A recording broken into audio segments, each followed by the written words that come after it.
금방 그 우리 송장로님이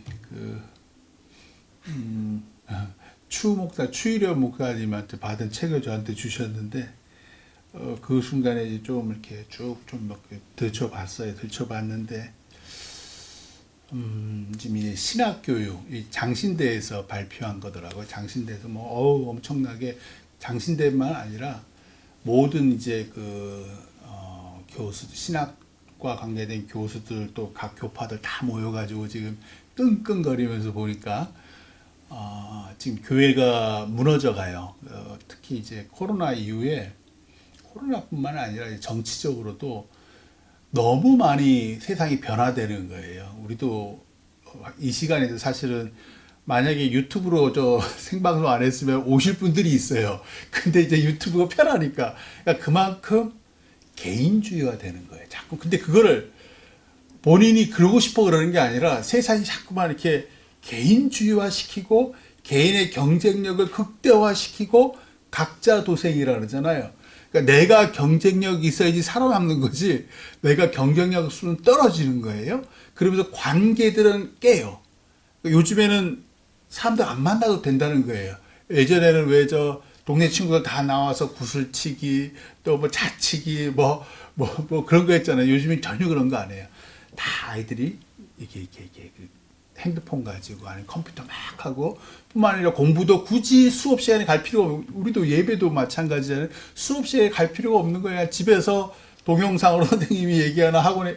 그러니까 그렇게 세상은 포스터 모더니즘 그래가지고 예전부터 나왔던 말들인데요. 그럼 그것이 이제 정치적으로는 이데올로기적으로는 신자유주의화, 제가 쭉 읽은 거예요. 무슨 얘기냐면 극도의 개인의 그 경쟁력만을 사회가 요구하는 대로 가면서 관계가 깨지고 그것들이 교회까지 영향을 끼쳐서, 교회에서 굳이 내가 불편하게 내가 뭐 교회 와서 누구한테 인사하고 뭐 억지로 웃고 막 이러기 싫은 거예요. 나는 그냥 예수님만 믿으면 대가 되는 거예요. 그러니까 굳이 내가 뭐 헌금 뭐 이런 거 금토교회 건축한다는데 부담스러워.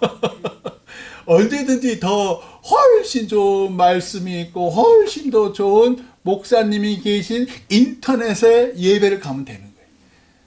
이런 식으로 되면서 우리나라는 지금 기존 교인들의 30%가 가나안 성도, 안 나가 성도, 거꾸로 하면요, 교회 안 나가 성도가 됐다는 거예요. 그리고 지금 미국도 급격하게 교인 수가 한 20%, 30% 떨어지고 있다 그래요. 그리고 이제 새로운 형태의 목회가 막 지금 등장하고 있다. 막 쭉 그런 것들을 제가 막 재밌어서 쫙 봤어요.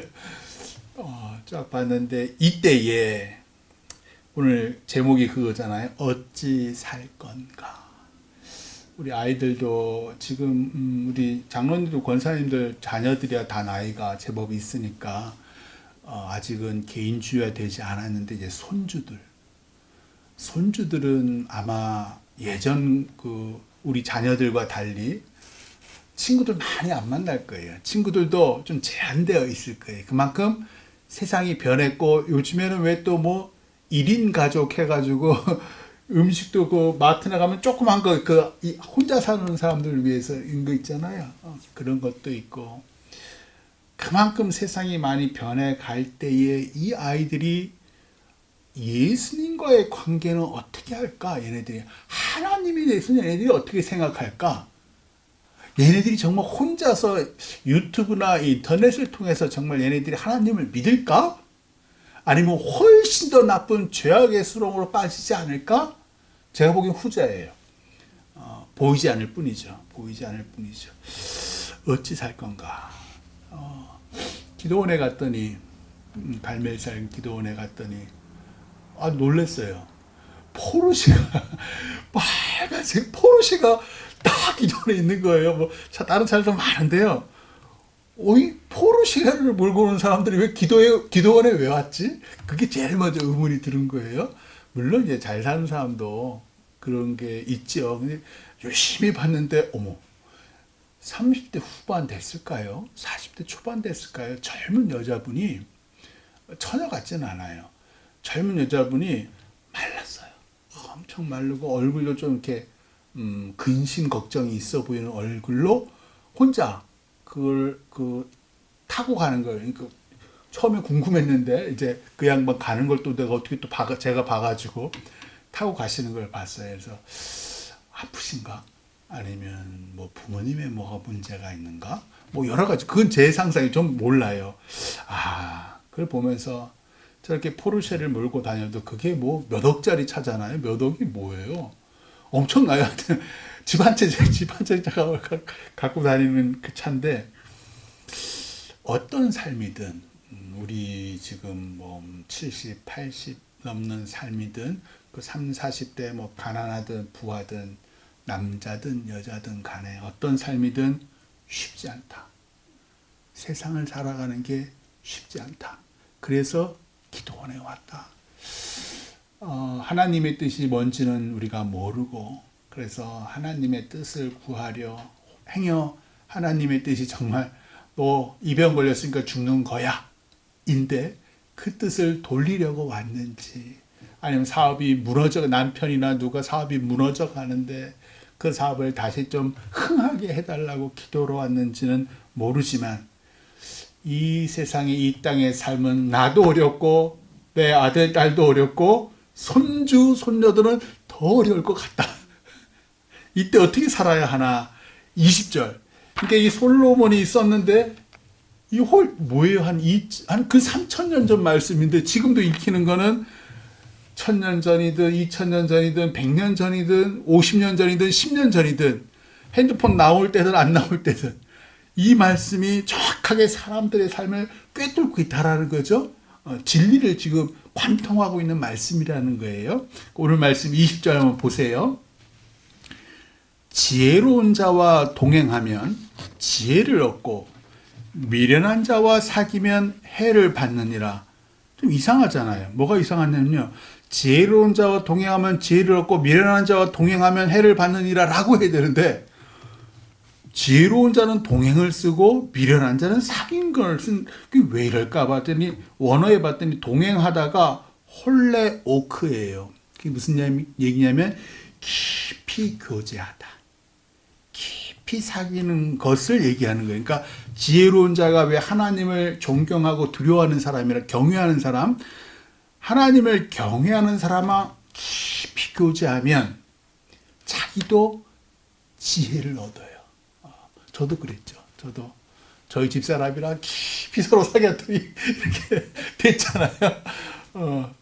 아마 믿지 않는 사람도 많지. 사실은요, 우리가 저 사람, 불쌍한 저 인간 구원하려면 우리가 그 사람이랑 깊이 사귀어줘야 돼요. 그냥 있을만 띡 하고 반찬 몇 개만 띡 주고 믿어. 그러면 절대로 안 믿어요. 저 불쌍하고 어리석은 저 사람을 내가 지혜롭고 좀 이 세상 그러려면 제가 저 사람과 엄청 사귀어줘야 돼요. 그래서 저 사람이 나처럼 좀 하나님을 두려워할 줄 알아야 돼. 그러면 그 사람이 잘 살아요. 지혜롭게 복을 받고 살지요. 그 얘기예요. 그런데 미련한 자와 사귀면, 이건 동행이 아니라 사귀면, 보니까 그 동사를 다른 걸 썼더라고요. 라아라는 걸 썼어요. 미련한 자와 사귀면, 이 라는 뭔 뜻이냐면, 우리가 왜 가축들, 소나 염소나 이렇게 열심히 보잖아. 이놈이 오늘 건강할까? 요즘에 무슨 럼피 스킨병? 아유, 이놈이 그 병에 걸렸나? 열심히 살피잖아요. 내 재산, 애착이 가는 거. 그 뜻이에요. 그러니까 미련한 자에게 관심을 가지고 유심히 살피고 미련한 자를 돌보면 해를 받는데요. 그러니까 미련한 자는 관심을 두지 말라는 거예요. 하나님을 모르는 놈, 저놈은 하나님에게 아주 뭐한테 싸가지 없게 하는 저놈은 관심을 기울여야 돼. 그런데 저놈은 좀 괜찮아. 하나님을 위해서 좀 큰 일을 할 것 같아. 그러면 깊이 사귀셔서 그 인간에게 나의 지혜를 주셔요. 하나님을 향한 믿음을 주라는 얘기예요. 21절 재앙은 죄인을 따르고 선한 보응은 의인에게 이르느니라. 따르다. 여기서 그 재앙은 죄인을 따른다는데 단순히 따르는 게 아니고 원어를 봤더니 추적한다. 재앙은 죄를 지은 사람을 끝까지 쫓아간다. 그 뜻이에요. 어이구, 엄청 무섭죠. 그러니까 죄를 범한 사람을 재앙이 끝까지 쫓아간다는 뜻이에요. 그러니까 그래서 죄를 짓지 말아야 한다. 죄를 짓지 말아야 한다는 얘기가 그 얘기예요. 반면에 의인에게는 반드시 선한 보응이 따라온다. 참 감사한 말씀이죠. 22절, 선인은 그 산업을 자자손손에게 끼쳐도 죄인의 재물은 의인을 위하여 쌓이. 이게 너무 어렵더라고요. 앞에는 우리가 다 알아요. 선인은 그 산업을 자자손손에게 끼쳐도, 여기서 선은 토부예요. 토부. 신약 성경의 헬라어로는 우리가 잘 아는 아가페예요. 이타적인 사랑, 예수님의 사랑, 그 사랑이에요. 그러니까 그런 사람, 이타적으로 남들을 위해서 희생하는 그 사람은 그 산업을, 여기서 그 산업이라고 써있는데 보니까 유산이에요, 유산. 그 유산을 자자손손에게 끼친다. 즉, 부모가 다른 사람을 이타적으로 사랑했던 그 사랑이 유산이 되어서 그 자자손손도 그 사랑을 따라한다 라는 말이더라고요. 반면에 뒤가 어려웠어요. 죄인의 재물은 의인을 위하여 쌓이느니라. 죄인의 재물은 싹 사라진다 이 얘기가 아니고요. 죄인의 재물은 의인을 위해 쌓인대요. 이게 무슨 말이지? 죄인의 재물은, 우리가 죄인이잖아요. 재물 살아가잖아요. 수단과 방법을 가리지 말고 않고 우리가 재물을 딱 모아요. 그때는 좋아요. 그리고 그때는 내가 이걸 내 새끼에도 주고 우리도 팡팡 쓰고 막 이게 좋아. 그런데 이게 한 대, 두 대, 세 대를 건너가면 싹 사라지고 어디로 가 있냐면 의인한테 다 가 있는 거야, 이 재물이. 그러니까 내 대에는 분명히 내가 수단과 방법을 가리지만, 물론 내 대에서도 다 이게 의인한테 가는 경우에, 왜 이게 의인한테 가냐면 재물은 하나님이 주인이니까. 하나님께서 당신의 뜻을 위해서 선인한테, 의인한테 내가 죄인인데 내 재물을 막 쌓았는데 한 대가 지나고 두 대가 지나면 어느덧 눈거품처럼 사라지고 오히려 이 내 새끼나 내가 수단과 방법을 가리지 않고 준 이 재물이 오히려 얘를 망쳐버리고 그래서 그 돈은 다 하나님께서 뜻하신 대로 의인들에게 하나님의 뜻대로 쓰이는 곳으로 가더라. 그 얘기더라고요. 이게 참 열심히 봤습니다. 이 뭔 말일까? 다시 22절이요. 선인은 그 유산을 자자손손의, 그러니까 사랑이요. 죄인의 재물은 의인을 위하여 쌓여. 내가 열심히 모인 그 재산을 오히려 내 새끼 나 다 망치고 의인들을 위하여 다 가더라. 23절. 지금 이제 어떻게 살 건가에 대해서 말씀드리고 있어요. 23절. 가난한 자는 밭을 경작함으로 양식이 많아지거니와 불의로 말미암아 가산을 탕진하는 자가 있느냐. 이건 우리가 잘 아는 얘기예요. 왜냐하면 가난해도 내가 열심히 수고하고 일을 하면, 정직하게 일을 하면 양식이 점차 많아진다. 그러니까 힘들고 어렵더라도, 그때 말씀드렸잖아. 이 손 열심히 돌려서. 반면 불의하면 결국 네가 모아놨던 그 자산, 아니면 네가 부모님으로 받았던 그 가산 다 사라져 버린다. 그 얘기예요. 참 재물이 오래 갈 것 같죠? 오래 안 갑니다. 24절. 매를 아끼는 자는 그의 자식을 미워함이라. 자식을 사랑하는 자는 근실이 징계하느니라. 여기서 근실이라는 말이 어렵더라고요. 자식을 사랑하는 자는 근실이 징계하니, 원어 히브리어로 봤더니 쉬헤로가 뭔 뜻인가 봤더니 착실해서 일찍이 어떤 일을 하는 거예요. 때를 맞춰서 어떤 일을 하는 것을 근실히 쉬헤로라 그랬더니, 그러니까 자식을 사랑하는 자는 일찍 자식을 맴매도 하고 징계도 하고 때에 맞춰서 해야 된다. 나이 들어서 못하는 거예요. 제가 누구 강의를 들었는데 어떤 목사님 강의를 들었는데요. 그 목사님이 하시는 말씀이 너무 탁 와닿았어요. 애들이 주일학교 아이들이 초등학교에서 중학교를 갈 때 많이 떨어져 나간대요. 교회를 다 안 나온다는 거예요.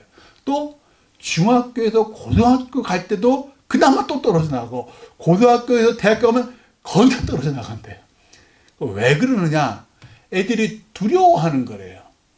아, 저 중학교 형들, 누나들, 선생님도 처음 보고 낯설고 이래서 다 떨어져 나가요. 더불어 부모도 신경 안, 부모도 아이고 교회에서 알아서 하겠지. 천만의 만만의 말씀. 그래서 교회는 교회대로 또 부모는 부모대로 일찍 그러니까 쉬해로 근실이 일찍 때에 맞춰서 초등학교 6학년짜리 애를 얼른 중학교 1학년, 2학년 수업에 일단 참가시키는 거예요. 몇 번씩. 그러니까 매주에 한두 번 아니면 차라리 2달 정도를 미리 중학교를 탐방하게 하는 중등부를 그런 식으로 고등부도 탐방하게 하고 고등학교 아이들은 그 대학생부를 꼭 탐방하게 해야 한다. 선생님들도 와서 애들, 그러니까 내가 중학교 선생님이면 초등학교 아이들한테 와서 초등학교 이제 올라오래는 중학교 아이들 이름을 다 외워가지고 가서 하면 얘가 선생님이 날 알아주는구나. 그럼 나는 주일학교 중등부 가야지. 대학생부 이게 된다는 거예요. 그 말씀이 아이고 그렇구나. 그 말씀이 딱 마찬가지로 애미애비도 교회 다니는 애미애비도 주일학교에 맡기면 안 되고 걔를 끊임없이 얘가 초등학교, 중등부, 고등부, 대학생부 등등을 청년부를 어떻게 하는지를 같이 가서 선생님한테 소개시켜주고 애한테도 이렇게 해야 된다는 거예요. 그러지 않으면 이 아이는 세상에 질풍노도의 시기라 그러잖아요. 세상의 가치관이 그렇게 엄습하는데 지가 어릴 것이 무슨 결단을 하겠습니까? 그만큼 쉬해로 착실하게 근실하게 그 아이의 때에 맞춰서 관심과 사랑을 기울여야 한다. 24절 다시 읽을게요. 매를 아끼는 자는 그의 자식을 미워함이라 자식을 사랑하는 자는 근실히 때에 맞춰서 징계하느니라. 우리 추경혜 권사님 물었잖아요. 제가 어떻게 하면 딸들을 그렇게 믿음을 잘 키우셨습니까? 교회 안 나가려고 제가 좀 때려줬어요. 쉬해로 근실히 때에 맞춰서 면매를 좀 하셨다는 그 말이 다 지난 수요 예배 때는 우리 윤기주 권사님이 생각이 나더니 이번 또 설교할 때는 추경혜 권사님이 딱 생각이 나더라고요. 25절 의인은 포식하여도 악인의 배는 줄이느니라. 의인은 원어에는 그렇게 되어 있어요. 의인은 자기 마음이 원하는 대로 영적으로도 육적으로도 먹으나 악인의 배는 줄인다. 허기진다. 따라서 하나님 보시기에 의인은 그렇잖아요. 의인이 뭐가 의인이냐면 하나님 보시기에 좋은 대로 사는 사람이 의인이에요. 그 사람은 영적으로도 육적으로도 풍요하다.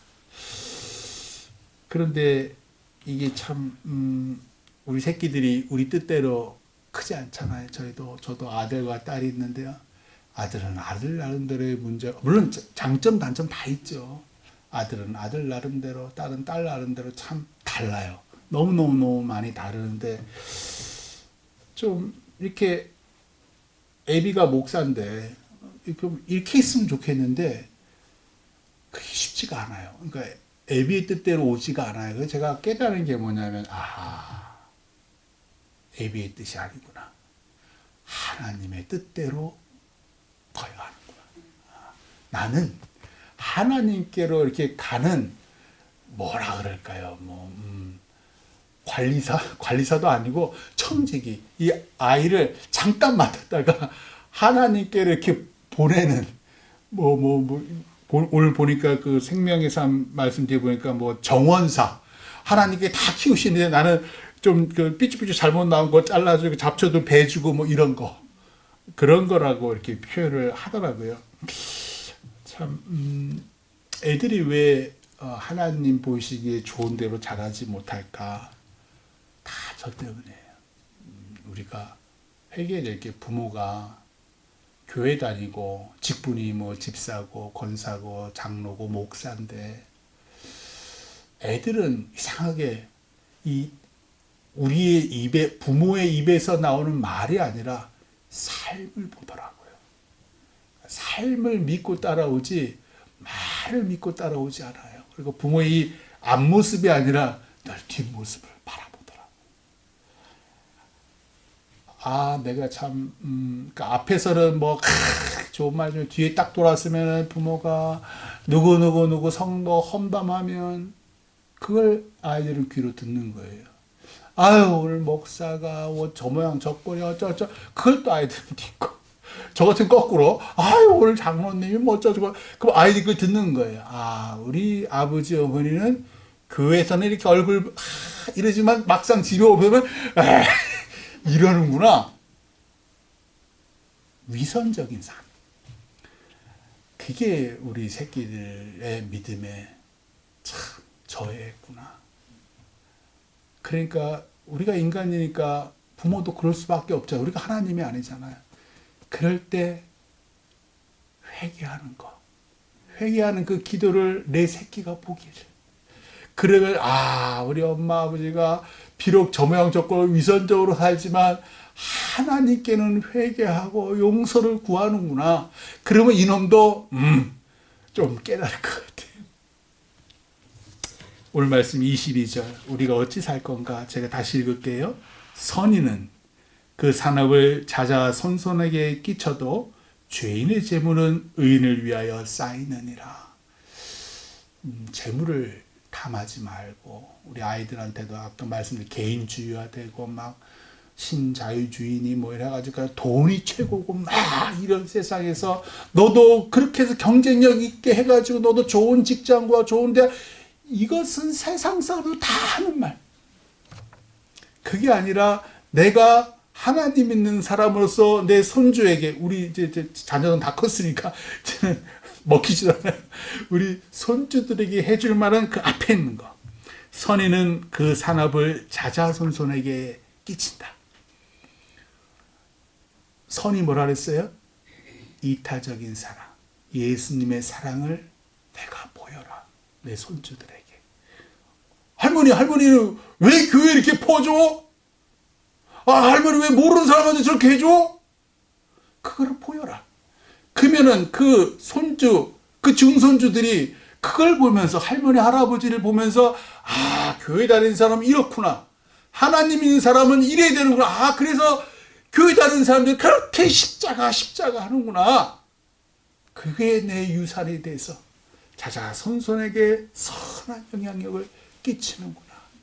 그때 하나님이 나보고 착하고 충성된 종아, 네 새끼는 실패했어도 네 손주한테는 성공했구나. 예수님처럼 사랑하며 희생하며 사는 우리 되시기를 주님의 이름으로 축원합니다. 기도하겠습니다.